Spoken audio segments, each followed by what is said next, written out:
Good morning. This is Pastor Zach with the Goodland United Methodist Church with your morning devotion for Wednesday, June 20th. Today I'll be reading from Mark chapter 4, verses 35 through 41. On that day when evening had come, he said to them, "Let us go across to the other side." After leaving the crowd behind him, they took him with him in the boat, just as he was. Other boats were with him. A great windstorm arose, and the waves beat into the boat, so that the boat was already being swamped. But he was in the stern, asleep on the cushion. And they woke him up and said to him, "Teacher, do you not care that we are perishing?" He woke up and rebuked the wind and said to the sea, "Peace, be still." Then the wind ceased, and there was a dead calm. He said to them, "Why are you afraid? Have you still no faith?"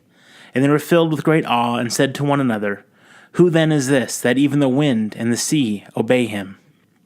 I want to share with you today a reflection on this verse by James Boyce, a emeritus professor of New Testament and Greek at Luther Seminary in St. Paul, Minnesota.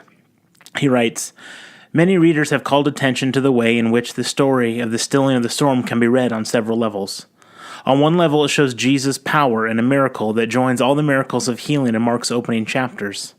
On another level, it might serve as a parable of discipleship. We begin with a call or invitation that mirrors Jesus' call to the first disciples to follow him.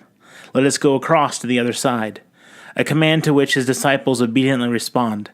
Significantly, the language of the story taking him along with them in the boat. At this point, it is not difficult to imagine the scene as recalling the ark adrift on the chaos of the sea, but now presenting a band of followers under the protection of God's Messiah, safe and secure from all alarms. But events change suddenly, out of the blue, so to speak. With no textual transition, we read, "And there happens a great windstorm, and the waves begin to beat against the boat, so the boat was already swamped."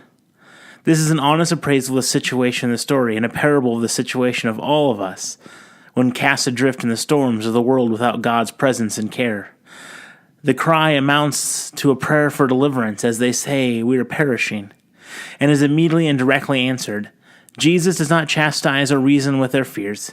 He does not seek to correct their poor theology or remind them of the whole tradition of God's deliverance and care for the people of Israel. Instead, he immediately woke up and rebuked the winds forcefully with his double command, "Be silent, be still." The response of the winds is immediate. The wind ceased, and there arose a great calm. The Lord's care had already been demonstrated. Of this, there is no need for greater elaboration at this point. The issue is that of fear. And Jesus' question, "Have you yet no faith?" The disciples in the story, and we as hearers today, are called to recognition between two vastly different worlds that we might inhabit. In these two worlds, we are called to see the gulf between two vastly different worlds that face those who are called to acknowledge the kingdom of God, the presence and rule of God in our midst. One can continue to live in a world of fear and chaos, seeing oneself orphaned or alone without the power of God, living in a world controlled by the power of Satan or the demonic. Or one can be open to hearing the message and promise of this Jesus, in whom we are told that the kingdom of God has come into our midst and now offers a whole new future for our world and for our lives. The line between these two worlds is thin and risky, but in between them stands the gift and the power of the good news of God's Messiah, Jesus Christ. Have a blessed day.